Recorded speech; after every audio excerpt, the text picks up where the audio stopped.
Welcome to Land Speed Legends, a podcast talking to the men, the women, the legends that make land speed racing great. Discover the stories of these ordinary people whose passion for land speed racing has made them legendary. And now, here's your host, the Bonneville Belle, the High Boy Honey, the Salt Princess, Allison Volk-Dean. Sitting across from me today is the legendary Gary Spencer. He fell in love with land speed racing and Bonneville Salt Flats at a young age when his dad, Richard Spencer, started taking him out to the races over 60 years ago. He moved on to drag racing where he drove funny cars and currently races motorcycles. But eventually he shifted his focus to land speed racing and getting a red hat.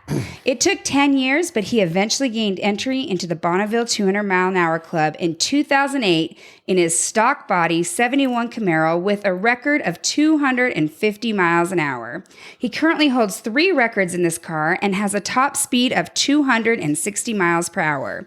Gary is passionate about racing, the Bonneville Salt Flats, and represents the best of the land speed racing community.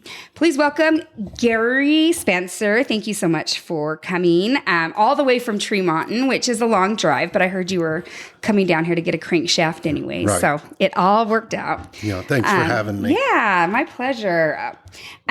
So you have been coming out to the Salt Flats for over 60 years. Tell us how you first came out to the Salt with your dad. Yeah, back in the early 60s, my dad used to go to Speed Week every year. So when I got old enough to go, I was like 6 or 7 years old, I got to go with. And so I quickly seen all the nice race cars out there, and I had a few favorites. And I don't remember a lot about the conditions other than I know there was a lot more salt back in them days. Yeah. And we used to camp over by the caves on the mountains there. Oh, cool. And very cool. Yeah, and I'd come out every year and remember seeing Mickey Thompson's car, and of course later on Al Teague and Nolan White, and my dad was partnered with his friend from Perry, Utah, Paul Barnard, and they had a belly tank, which they raced for a while. I can't really remember the speeds or anything. I know they had a Cadillac engine in it. It was popular in them days. Mm-hmm. And also, later on, they had a Roadster, and I think it was a C-Gas Roadster, run 138 or 140, mm-hmm. somewhere in there. Mm-hmm. So we had a little bit of experience with with the racing part. And I remember some of the safety features back in them days wasn't quite what we have today. Like for a fire suit, they would soak their coveralls in a borax solution. And, oh my gosh. and then they'd let them dry, and that would be your fire suit.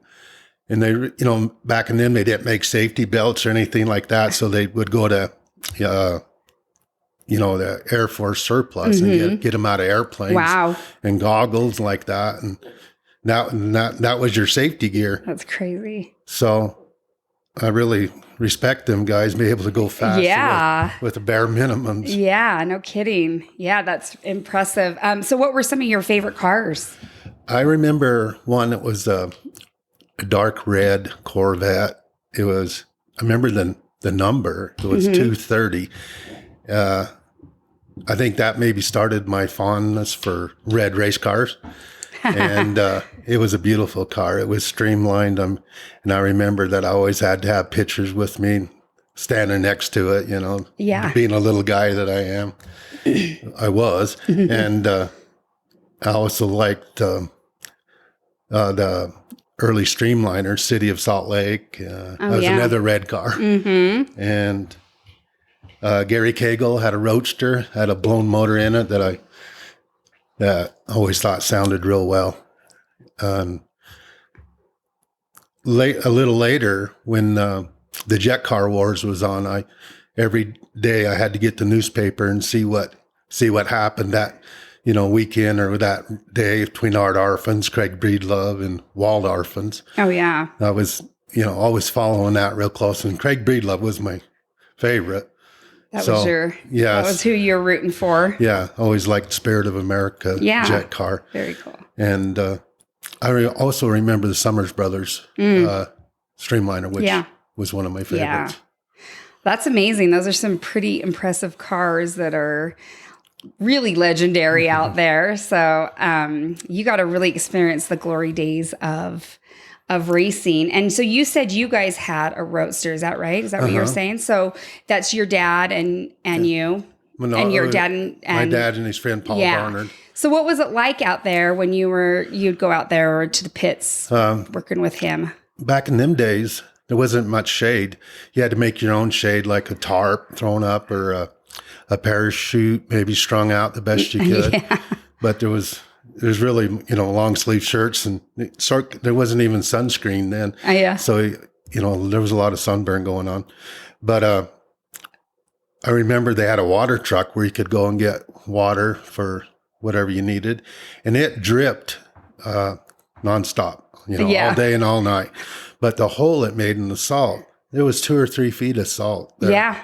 And of course, that's gone now. But I remember if you lost a washer or bolt or something down one of the cracks of the salt, it was gone. It was done. Yeah. Because it was, out of sight. And the salt was hard. There's no way you could drive a nail in it or anything like that. It was just, it's a lot different than it is today.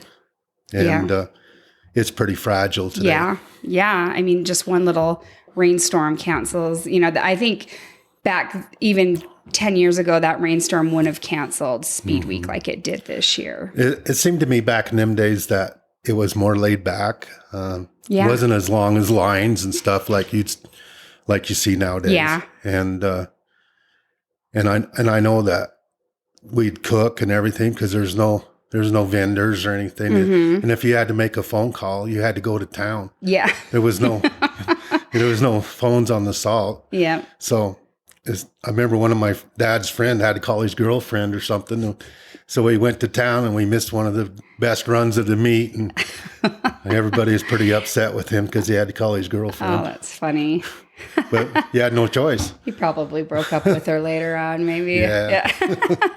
That's really cool. Some of those experiences. How old were you at this time when he had his race car? I was like probably 10, 11, somewhere in there. Were you running around with anyone else, any of the other kids out there racing? Well, there was always kids out there to run around with. And if they had room, I could take my bicycle. And you know how that was, cruising around out there. Yeah. And trying to stay out of trouble and try to stay out of the adults' way. I know. My dad used to always say, my mom, she'd say, don't get hurt, because if you get hurt, they're going to have to stop the races and everybody's going to be mad at you. And I was like, oh, okay, I'll try not to do anything too stupid. I don't remember ever getting hurt or maybe a bump or a bruise. But more or less stayed out of trouble. Yep. It always hurt when you fell on your bicycle on the salt, though. It was instant pain. Yep. So you're from there, your dad. Well, you know what? I wanted to talk about your dad because my dad was saying that he was part of the beginnings of USFRA. Right. So, back in the beginnings, when they had the meetings at Skidmore's shop. Yeah. I remember going down there a few times, and we went into the Vesco's shop in Brigham City to look at a motorcycle, and there's a flyer on the door there about USFRA going to have a race. And so we talked to Rick about it and goes, we formed a new club and to utilize the salt to show BLM that it's being used. So there was races like June, July, August, September. I remember racing once in November when there was snowing, and my dad got involved pretty heavily with that. And he was the president from 89, 90 for a couple years there. Yeah. And that was kind of the meager years where we were begging for cars. Oh, yeah. And they actually introduced the 130 Club a little while in that time frame to get more smart. Get participation. Yeah, that's a great club to have, the 130 and 150. I think it's just neat that you can kind of bring something that necessarily isn't a race car, but you can still race it to see what it's like to race on the salt. I think it's a good introduction for people. When I I first went out there with my Camaro, I put a big block in it and started going a little too fast. So they wanted to make a club that so they could kind of control the safety features, maybe a roll bar and a harness. And, so they started the 150 Club. You're the reason? Yeah. We went a little fast a couple of times. And of course, they would scold me, says you can't go that fast. But they ended up making the 150 Club because of cars that would go faster. Yeah. So we ended up doing the 130 Club, one of the first ones, if not the first, and then the 150 Club, and then eventually the 200 mile an hour Club. Yeah. Yeah. And it grew, and USFRA puts on great meets now. I love the September meet, the World of Speed. So yeah, so do I. And so with your dad's Roadster, it was a Roadster, right? You said Roadster. Did he set any records in that? No, I don't think so. They competed a few times, and I think they placed. Maybe back in them days, they would show first, second, third, fourth place, or whatever in the class. And I think they ended up placing in one of the classes. And then later on, my dad got a Studebaker. Yes, I've heard this. 54 Studebaker, and they put a injected Chrysler in it, and I got to drive that a few times. And we didn't set a record, but we had a lot of fun trying. Yeah. And then also we took the motor out of that and put it in a Legster. It was an old dragster chassis. And we run that out there a few times. Had a quick change rear end in it and zoomy headers. And I thought I was going a million mile an hour, but I think I was only doing about 150. That's funny. I know. That's newbies too. When they get in the car and do their first run, they're like, how fast did I go? And you're like, oh, like 50 miles an hour. I know it sounds loud and fast, but, well, so from here you move on to, drag racing. You kind of do you take like a break from land speed racing for a while and just back in the years where it was pretty wet, we kind of went drag racing. I, went with my dad a lot. And he had a blown alcohol funny car. So I ended up buying a blown alcohol funny car, and we raced that around in the area. And we learned a lot about racing with, those supercharged motors. And it was a lot of fun. I found out it was hard to steer with the front tires off the ground when the first time I'd run with the blower on.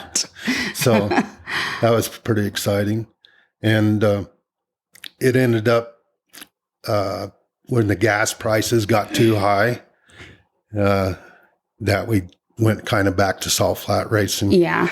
And but we did that for 10 years or so, and I had raced the same car at the drag strip that I raced the 130 and the 150 Club, and we did that. We went all over Pocatello, Boise, Las Vegas, Anaconda. Phoenix, just back in them days where the gas was a lot cheaper. Yeah. So just like the Mountain West region. Right. Colorado. Yeah. Nice. And so, but now you currently drag race. This year a couple of years ago, we bought a Hayabusa. It's a Suzuki racing motorcycle. Most everybody thought I was crazy. And, but we had as we didn't race any this year on the salt. So we raced 5 or 6 times with the bike, and we raced that, in Idaho Falls, up in Evanston. And then the last race, we went to Boise and raced up there with the big boys. And nice. We had a great time. Oh, so fun. So is this your first year racing motorcycles, drag racing? It's like second or third. Oh, so you're fairly new into it. That's so cool. The one thing about being a land speed racer when you drag race is a lot of people will let off if they're ahead in a drag race, because I don't let off ever. I mean, to the stripe. Right. I race to the stripe every time. That's awesome. And sometimes you break out of your bracket doing that, but I don't lift off. And I said, maybe that's from being a land speed That's racer. Land speed blood. Yeah, at heart. Yeah. So, how did you do this year racing? We did pretty good. I seemed to be a little fast off the light, so I red lighted a few times more than I'd like. But we made the semifinals and the finals a couple of times. And when we went to Boise, we run the best of 1040 to 134 mile an hour, which ain't bad on a stock bike. Yeah. And I had to do something because we wasn't land speed racing. So yeah. And I always wanted to race a motorcycle, so that's kind of the route we took. Yeah, that's really cool. How many cc's is it? It's a 1300. Nice. Yeah, it has 180 horsepower to the rear wheel, so it scoots along pretty good. It always puts a smile on my face. When I come back from making a run, I'm always grinning because I love it. It's a lot of fun. Yeah, well, and there's a big connection between drag racing, I think, and land speed racing. There's a big crossover. Is there anything different that you see between the two of them? Well, one thing I know is different. When you race this particular motorcycle, you don't do anything in between races. You just kind of look at it, maybe wipe the dust off it. But in land speed racing, you're always setting the valves, changing the plugs, changing the jets, doing something, this and that, and this. And, there's a lot of in-between maintenance on the Salt that maybe wasn't, at the drag strip. And I was like, what do we do now? We just... there wasn't no maintenance to do. Yeah. Maybe check the air pressure in the tire. That's about it. Maybe that's the difference too between a motorcycle and a race car. It seems like even at land speed racing, the motorcycle people can have like a 1 or 2 man crew, and that's true. Yeah. And racers, the race cars need a lot more than that. When I first started coming out to the Salt with my Camaro, I had a spare tire in a toolbox, and that was about it. Wow. Now it's a whole truck full of stuff in the back, and the trailer full of stuff, and another vehicle with chairs and awnings and, and coolers. And when we first started out, it was pretty simple, and it seemed like it evolved into a lot more. Right. I feel like when we started just looking back in childhood, it was pretty simple. We didn't have much either. And then now it's like this giant pit with 3 cars. But that's a good thing. It means it's growing, and I like that. So, right. Yeah. And then, so speaking of your Camaro, when you came out, let's talk about the Camaro. Okay. How did you decide when did you decide to build this, or what was that? I had a 73 genesis? Camaro that I bought when I was in the military. And, of course, when I got out of the military, I got done with my tour, I went and was racing the 73 Camaro in the 130, 150 club. And I had a lot of parts for the Camaro, and I liked that body style. And, so National Dragster, if you remember National Dragster, there was an ad in there from a guy that had a 71 Camaro that was a drag race car in Southern California. So I contacted him and went back and forth, and we finally made a deal on it. And so he met me in Las Vegas with the 71 Camaro. Had big slicks on it and everything. They drag raced it in California for many years. And so I met him in Vegas, and that's where I brought the car home from Vegas. And of course, it was all stripped down because they want to make it light for drag racing. So I had to add the inner fender wells and change the gear ratio. It had a Ford 9-inch with a 456 gear. I had to change the gear ratio to a 275. And there was a lot of adding parts back to it to make it heavy and make it strong again. So the first year I went out there, I had a 427 Chevy in it, and we run like 198. And we was trying to go over 200, and we just couldn't do it. Just couldn't get over the hump there. We run 199 once, 198. So what racers do, next year I came with a bigger motor. Yep. It was a 496, and I bought that from Speed of Motive in California. And the car had a 4-speed in it with this 496, and we set the record at 217. And what class is this that you're running in? This was a classic fuel altered. Okay.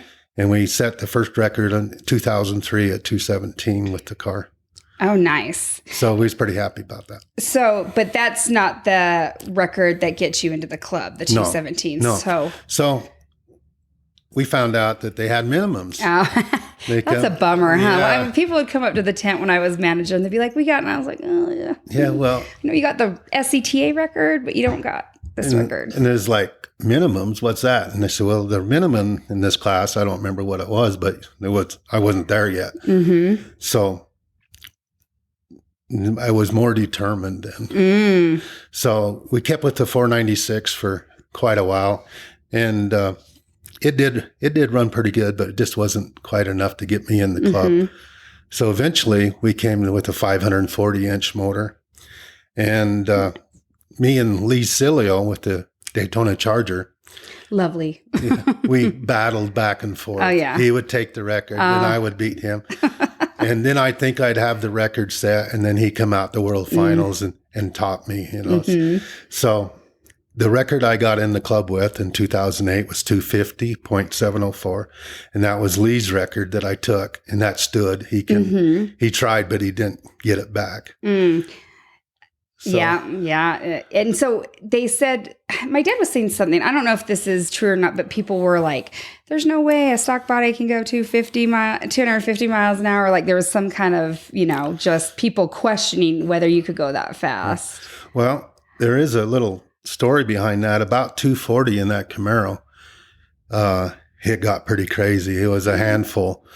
And I remember coming back to the pits and getting out of the car, and I was still had a lot of adrenaline to try to keep it straight. And I told Pat, I says, you're going to have to find a new driver. I says, that's as fast as I can drive that car.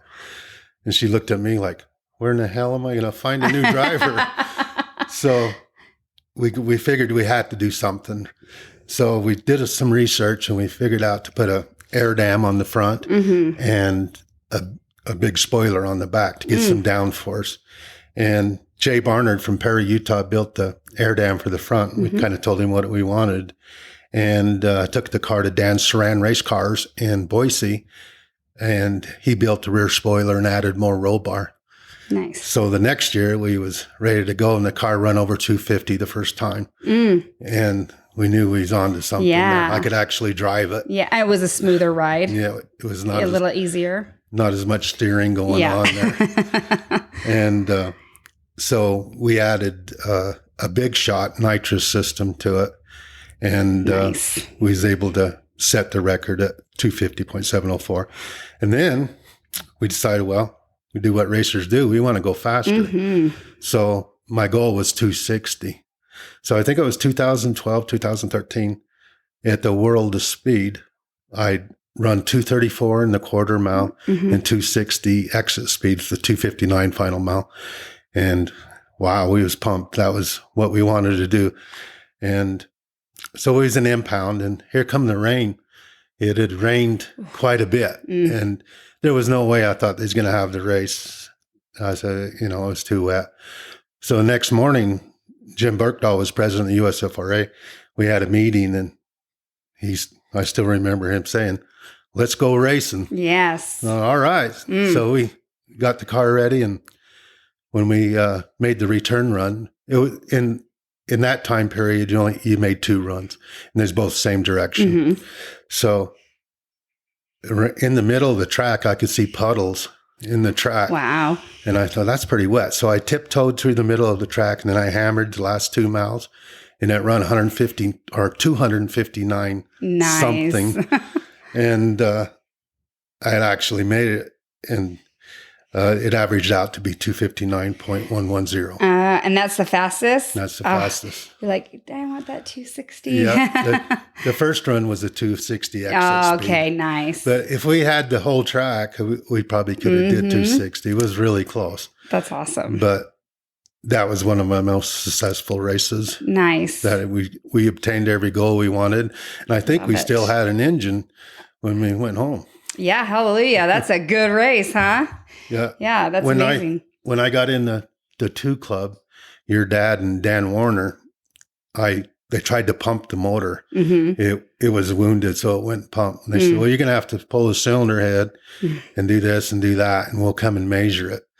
So I still wasn't in the club yet after 7 times.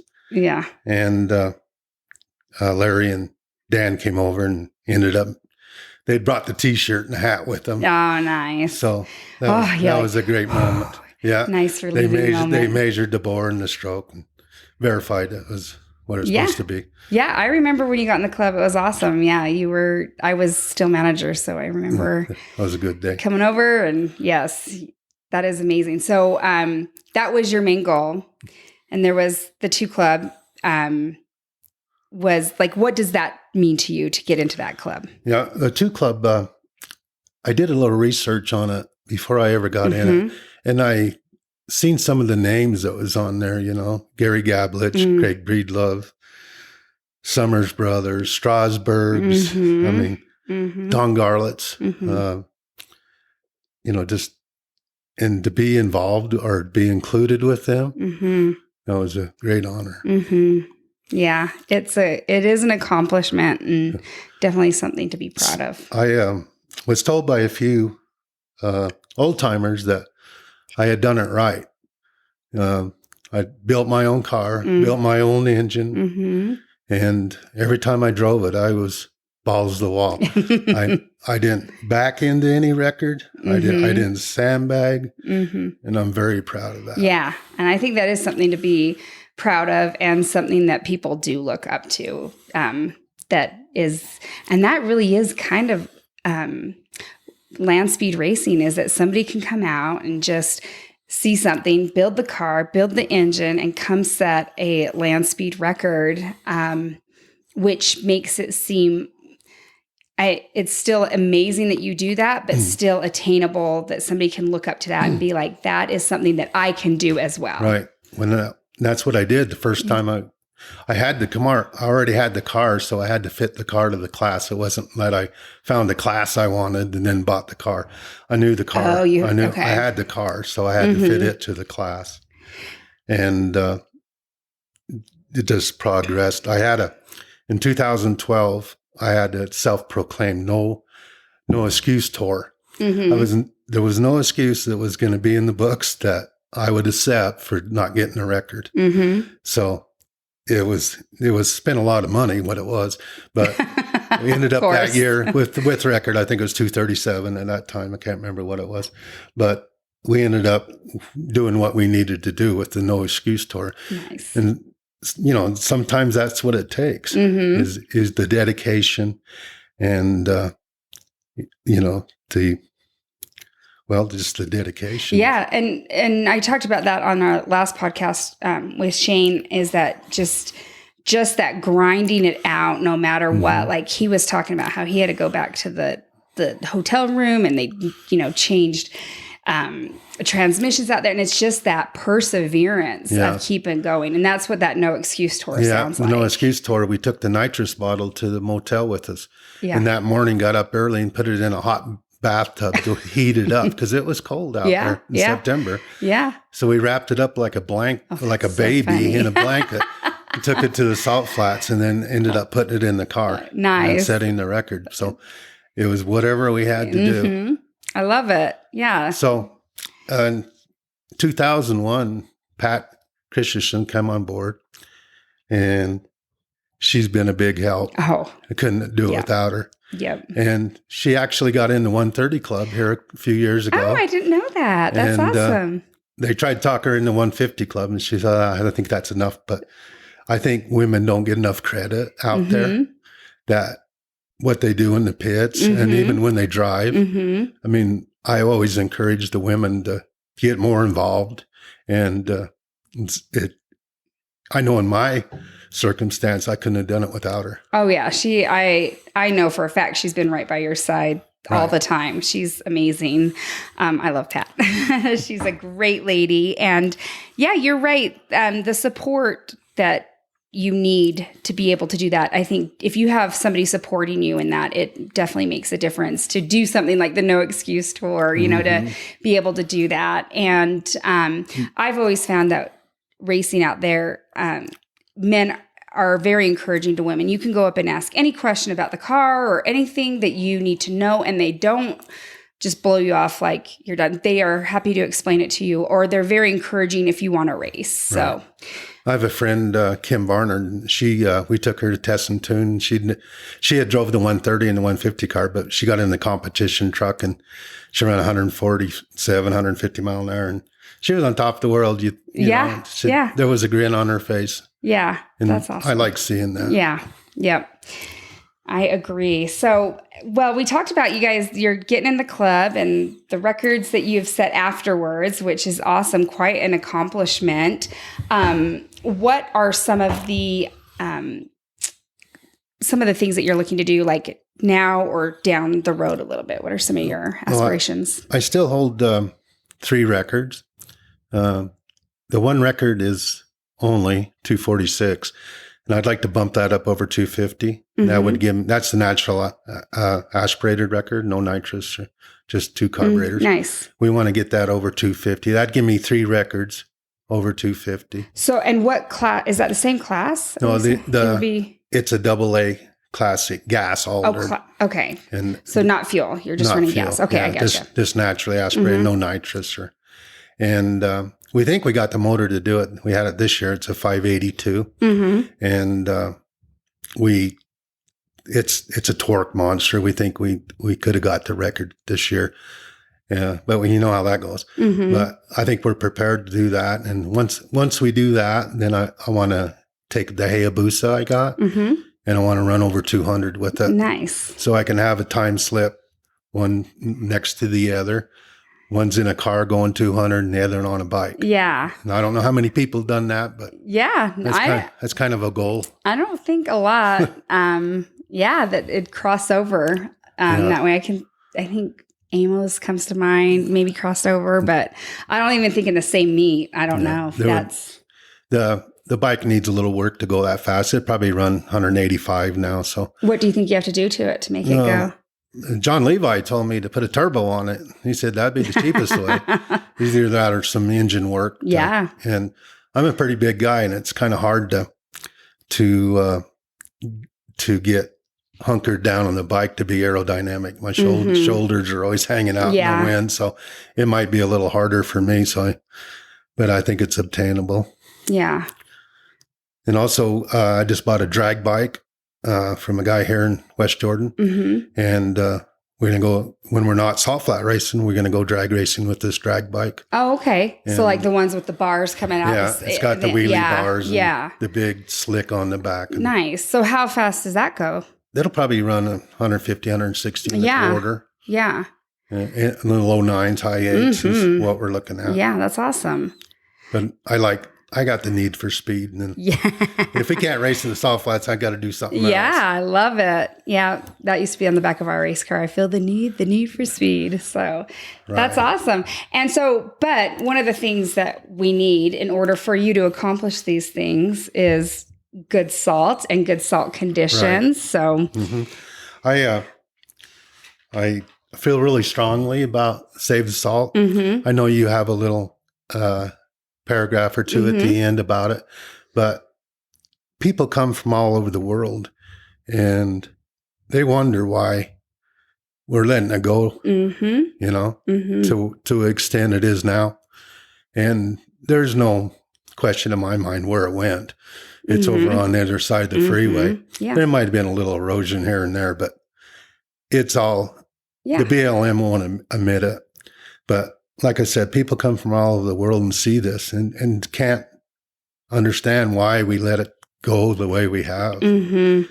So I've called my senators, my representative, and I encourage everybody listening to this to get involved, because the more people you have, the more they're going to listen. That's right. And you got to be a little bit noisy, a little squeaky. Yeah, because it'll get the grease, right? Mm-hmm. And I remember back in the early 70s, we got a petition going with signatures. Mm-hmm. We had over 10,000 signatures. Mm-hmm. I don't know what happened to them. They probably don't count now. But if that's what it takes, we really need to. And I know your dad's been involved with that, and Rick Vesco and that, and Dennis Sullivan. They've done a lot for Save the Salt, and I really look up to them guys for doing that. Mm-hmm. And I just hope that the future generations like your boys and my grandkids or whoever, they'll have a salt flats to race on. Right. Right now, it's pretty doubtful. It feels a little bit, it feels a little dark right now about it. And, but there's something that can be done, and it's just so frustrating that everything's pretty much lined up except for our federal government. And so with that, I just want to remind everybody to go to savethesalt.org. They do need our help. They are going to need money for the plans that they have. I know that they have some plans, and when I can release it, I will let you guys know. But you just have to buy a t-shirt. You can donate money. The end goal for Save the Salt is to get the 10-year pumping project started. Currently, there is an estimated 206 million tons of salt byproduct on the south side of I-80. The restoration plan is to pump 1 million tons of salt per year from the south side of I-80 to the north side of I-80, where the salt flats is. So in order to get this accomplished, we need the help from the state, federal governments, Save the Salt, and the mine. Everybody's on board except for we've had some halts with our federal government. And we need to put... It's a $5 million requisite that they need to put up, it's minimal for the federal government. And so in order to push this through, we really do need to have you call our Congressman, Chris Stewart here in Utah, who said he would help put a requisite in, said that they didn't get it in there. We need to push them a little bit harder, and you need to let your congressman know that you want that salt restoration project in the 2024 budget that didn't get in the 2023 budget. And you know what? I don't even know if it can still this year, but to push them that you want that. So I think if we just put our shoulders to the wheel, that we can get this accomplished. And it does make a difference. This salt restoration project has been tested out, and we had great salt for a few years when they pumped salt back over from the other side of I-80. So please just, we need participation in saving our salt. So if you enjoyed this episode, though, please like it and share it and consider giving it a review and rating. Please go follow me on Instagram and Facebook pages under Land Speed Legends. Thanks again. Thanks for listening to Land Speed Legends. Make sure you subscribe so you don't miss any future episodes. In the meantime, keep up with the show on Facebook and Instagram under Land Speed Legends. Until next time.